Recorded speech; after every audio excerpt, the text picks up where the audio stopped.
How secure is the cloud? The real answer is, it depends. There is a multitude of answers to this one, so I asked a range of IT industry experts for their views. Let's start with the big one. Is the public cloud secure? The public cloud is only as secure as the default setting is. And so if you want to make sure that your things are secure, then you're going to have to take some additional actions. You're going to have to roll some of your own security. Do things what are called in the industry now zero trust type implementations, where you use the cloud as a mechanism to transfer things, but not necessarily a mechanism to store encryption keys or to store access to the data that you may not want to grant to other third parties. The public cloud was never designed for security. It was designed to deliver data center as a service at a much more affordable cost than your typical physical data center. And what we find at Versa in terms of handling business critical traffic from remote locations and the branch offices that need to break out to the public internet is that our customers are very concerned about the security of that traffic, securing access to their applications. One of the primary reasons they want to do that is to adopt SaaS applications. And so there has to be a level of the same class of enterprise security you're accustomed to on premise for your private cloud.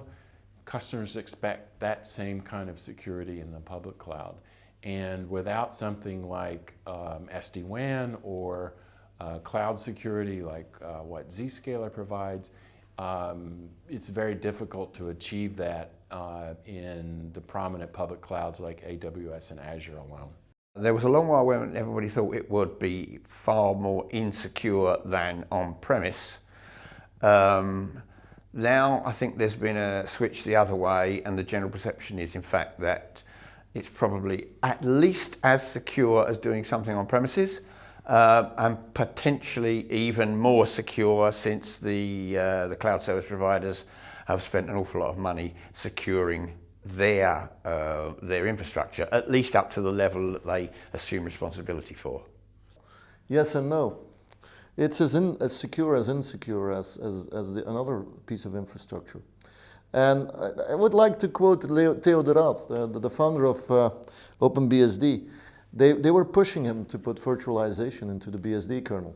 And he basically said, no, and I want to know what you are smoking if you think it's going to be more secure.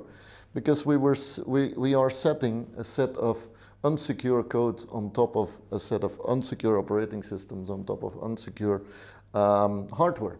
So we're basically still doing that with cloud. And you can outsource a number of risks, but the risks, the fundamental risk and the fundamental problems are still there. We keep hearing about data breaches, but why does this keep happening? And what can cloud providers do about it? Well, I think we are seeing a lot of breaches, and I think some of the problems is organizations in the past haven't taken security very seriously, or they haven't well understood the risk. I think cloud providers are doing a good job. I think in general, using technologies like encryption is one of the ways to really protect data, right?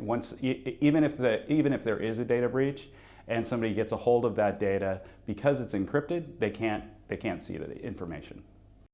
Applications are diversifying into functional parts, with containers in the vanguard. But are they secure for deploying enterprise applications in the public cloud, or are they best kept inside an enterprise data center? Well, containers themselves is just another technology, right? So it's really about how you're using those containers. There's actually technologies that you can actually encrypt containers. So for example, if you're developing an application and you're not developing it properly, or you keep private information inside of those containers and then you use that container again for different applications, then it wouldn't be secure. But if you encrypt those containers or you use them properly or use encryption or other security techniques, they will be secure. For containers, I really see no difference to any other means to run a workload. There are weaknesses and strengths that each one has, but fundamentally you have to ask the question of how I'm securing the application, how I'm securing the data, how I'm securing the network that's connecting these applications. As we're seeing applications distributed everywhere, you know, the connectivity between environments, between service meshes, between containers that are located on-premise, in the public cloud, has become incredibly critical because the perimeter doesn't just cut it anymore. And that's why we need to bring in zero trust architectures and software-defined perimeters to ensure that we're able to secure these container workloads, but also legacy virtual machine workloads, and people consuming those workloads from their devices, regardless of where they are, so that we can bring this higher level of security that organizations need. So if you're running a business like Netflix, Netflix's business model is to get as many eyeballs on a show as they can. In their case, containers are great because their business model is about eyeballs. If you're a financial services institution and your business is about trust and maintaining people's bank accounts, that's not a good idea, right? And so it really comes down to the purpose of what you're trying to do in the cloud. If your business model is trust and maintaining monetary value, using a default setting of a container in a public cloud is not a great thing to do. And so you can use the public cloud as an infrastructure as a service and build security things around it to make it work, but that's not using a container in a public cloud. It's the same paradigm as with everything else. And the trick is, and one of the things we have with containers, and especially the Docker kind of stuff, is that we don't really understand yet how we should use them. We have ideas, but I see people use Docker containers like VMs, which is completely ridiculous, right? So you should really learn to build your architecture with it, learn to build how to deploy them, learn to build how you isolate them. And then you have to make a risk analysis and put them in the public or a private cloud. DevOps might imply that security is handled by developers or sysadmins, but in the light of the non-stop breaches and data leaks, that doesn't appear to be working. So what can CISOs and other security staff do to implement security? The real challenge for CISOs is that they're using technologies that they've used in the past. So today the perimeter no longer exists. So a lot of organizations think about perimeter and protecting the perimeter. Well, now we have mobile devices, we have the cloud, we have internal organizations and networks, and so there is no perimeter. So really using the same technologies they used 5 or 10 years ago are not the technologies that they need to use today. So things like multi-factor authentication, for example, being able to identify that people are getting to that information, using encryption, again, is another way of preventing those data breaches. Also good policy management and having good policies about what information different people can access. And finally, it's about education. We need to educate our users and our community and people around what is good security and having good password hygiene and security hygiene. It starts at the policy and the framework level. CISOs need to work to understand what's my landscape, what are my risks, and in fairness, many of them they do this already. But then really bringing in the concepts of zero trust, and it's a very hot topic in every CISO's inbox at the moment. How do I implement this across my landscape? Not just for consumer SaaS applications, which you can do with a zero trust portal, but also how do I do my IaaS workloads? How do I do my containers, my virtual machines? That requires zero trust overlay connectivity, where you're abstracting from the underlying infrastructure, because zero trust predicates that you can't trust the underlying network infrastructure. You should only trust the application, and only if you can show those validation steps. So it's really putting in place the policies and tools and frameworks so that people can do this. Now, I have no problem with DevOps people doing security, whether we're calling that DevOps or DevSecOps, but they have to have the tools in place so that they can orchestrate secure by design, whether that's taking NetFoundry and our SDKs and our APIs and our capabilities to embed into applications and container and virtual machine architectures, or some other tool.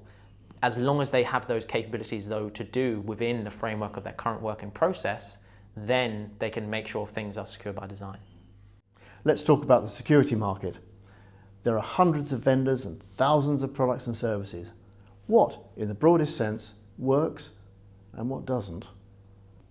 Yeah, there are tons of different types of products, and in many cases they're designed to do different things.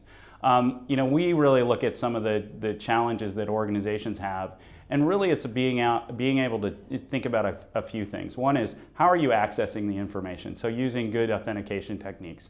What is happening to that data? So using encryption technologies to be able to protect that information. Having good monitoring systems to be able to look for anomalies in your environment. Those are really three of the core things that organizations really need to do to be able to protect themselves better. So I think it's become very challenging for your typical chief internet security officer to determine the right balance of defense and depth.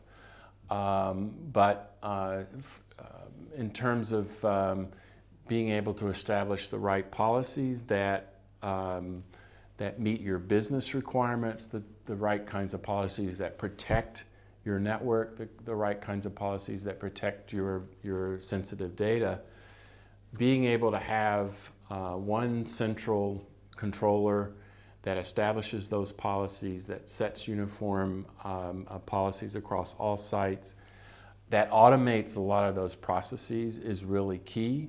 And in that case, you don't have to have as much security expertise as you might in a conventional sense, or you can access that capability through a managed service provider that does have, hundreds if not thousands of people who are highly trained, who can analyze the data and the analytics that are being captured through the SD-WAN fabric that Versa provides. Yes, there's a lot of snake oil. Yes, there are a lot of products that work to a degree. None of the products will ever do all that they are promised to do. Fundamentally, what works is getting it right in your company, you the customer, which means doing a data discovery and classification before you even think about going security, so that you know what you really need to protect, where that data is going to reside, how long you need to keep it for, how soon you can delete it, and then taking appropriate measures and also having plans in place for, okay, we have been breached, how quickly can we close it down and what response do we need to take? It's kind of, the whole, the PPT, the people and process part is at least as important, potentially even more so now, as the technology really cannot answer everything. We work with CISOs to go and make those hard decisions. And generally, what we recommend is for them to deconstruct their technology infrastructure to the most simple things. What are the most simple things that have to be done? And really it comes down to, first, underlying system management. We run into situations where CISOs have been pushed into this situation where it's bring your own device. And somehow magically these devices are going to be kept up to date and maintained, and they never are. And so the first thing we do is we say, look, there needs to be a retrenchment from this BYOD situation to you got to own the underlying platform. So once you own the underlying platform, then securing the services that ride on top is a much more easy equation to solve. So you'd still have to say that the security of the public cloud is not a given, nor is it determined. Rather, it depends on what you want to do. The good news is that the process of building security into apps from the outset does appear to be gaining ground at last.